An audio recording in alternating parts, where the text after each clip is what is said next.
Hey everyone, thanks for tuning in. Steven here with Team Euphoric, and this is day 6 of the 80 Days to Your Dream Body course. Today's protein source is going to be duck breast with the skin. Today's workout is going to be a back training day, and right now I'm going to be taking you through the strength training anatomy of which muscles are involved during each of the back workout exercises. Now let's get started.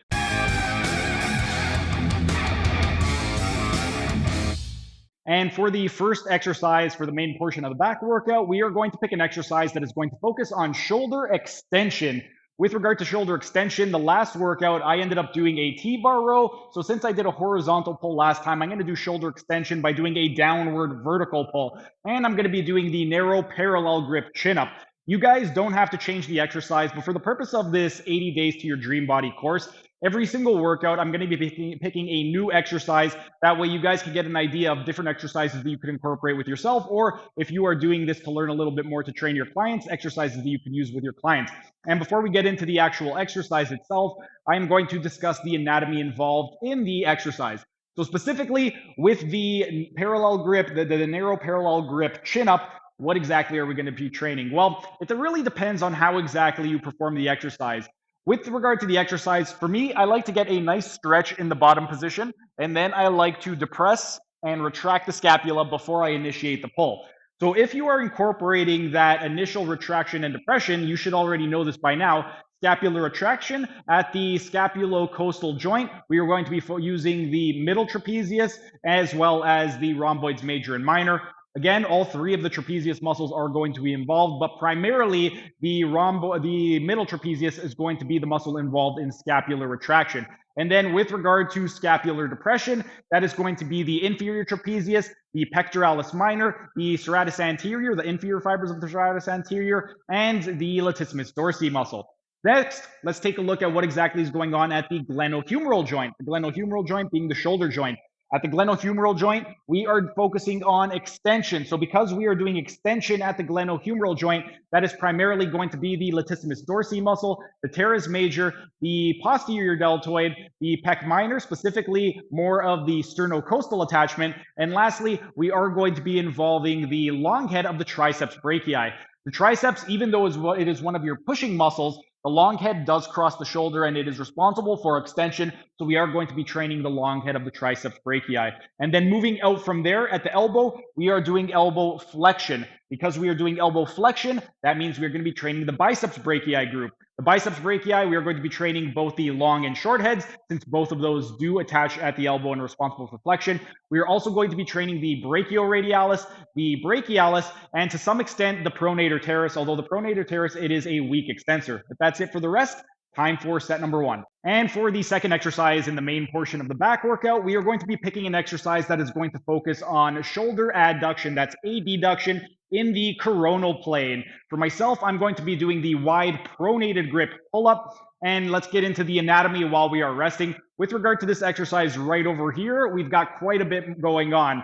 First, let's talk about what's going on at the scapulocoastal joint. We want to initiate by going into scapular depression and retraction. So you already know this by now. Scapular retraction, that is going to be the rhomboids major and minor, as well as primarily the middle fibers of the trapezius, but all three are going to be involved. Then scapular depression, that is going to be the inferior fibers of the trapezius, as well as the latissimus dorsi, the pec minor, and the inferior fibers of the serratus anterior. Next, we want to take a look at what else is the scapula doing. Well, on the way down, what we are going to be doing is we are going to do downward rotation of the scapula. When we are downwardly rotating the scapula, the primary muscles that are going to be involved are going to be the rhomboids major and minor, as well as the levator scapulae muscle and the pectoralis minor. Then, moving outward from there, we're going to move on to the glenohumeral joint. When we are doing adduction in the coronal plane, we are primarily going to be training the latissimus dorsi muscle. We are going to be training the pectoralis major. Primarily, the sternocostal attachment is the sternal attachment is what we are going to be training. And then we are also going to be training the teres major, the coracobrachialis, and to some lesser extent, we are also going to be training the infraspinatus. One other muscle that can potentially be involved, depending on how much range of motion you get, is going to be the supraspinatus. The supraspinatus, when you are abducted to 30 degrees, that 0 to 30 degrees, if you go all the way in, that is going to be the supraspinatus that is going to be involved. So if you're only pulling but you're not pulling all the way down to that full range of motion. If you pull above 30 degrees, you're not going to get any activation of the supraspinatus.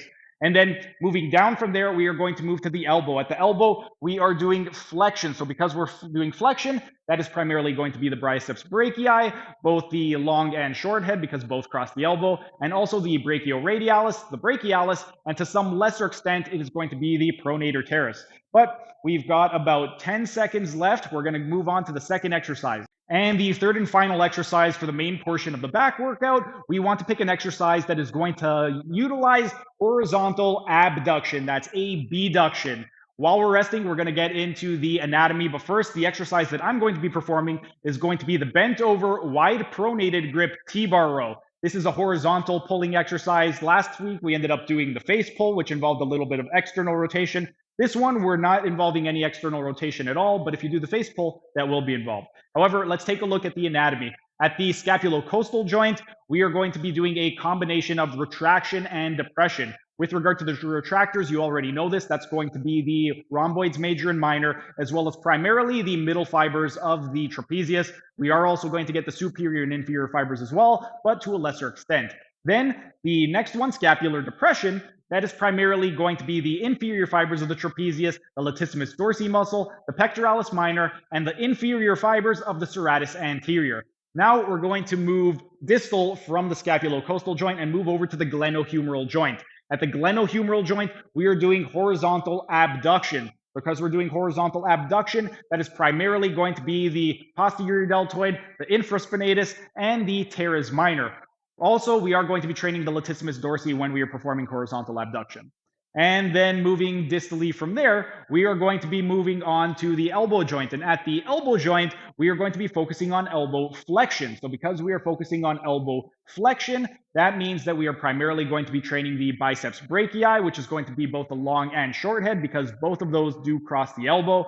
We are also going to be training the brachioradialis, the brachialis, and to some lesser extent, the pronator teres. Depending on the positioning of your hands, that's also going to dictate which of the biceps muscles is going to be involved the most.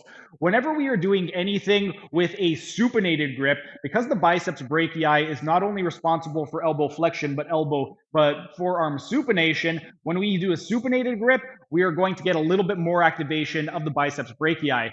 The brachialis does not do pronation or supination. It's more of a neutral position. So when we do something with a hammer grip or a neutral grip, we're going to be emphasizing the brachioradialis. And the brachialis, whenever we do any type of curl with a pronated grip, we are going to be emphasizing a little bit more of the brachialis. But rest is up. Time for set number 1. Thanks for sticking around until the end of the video. Be sure to like, share, and leave a comment as it'll help the algorithm. And if you enjoyed the content, show your support by subscribing to the channel by clicking on the icon in the bottom right corner. And if you really want to show your support, then consider becoming a member by clicking on the icon in the bottom left corner. These new high-quality videos aren't cheap to edit, and the $5 membership will really help with the video editing budget. You'll also get access to a ton of exclusive perks like early access to videos and this program design lecture playlist in the top right-hand corner. And if you want to learn how to do a one-armed pull-up, then check out the playlist on the top left corner.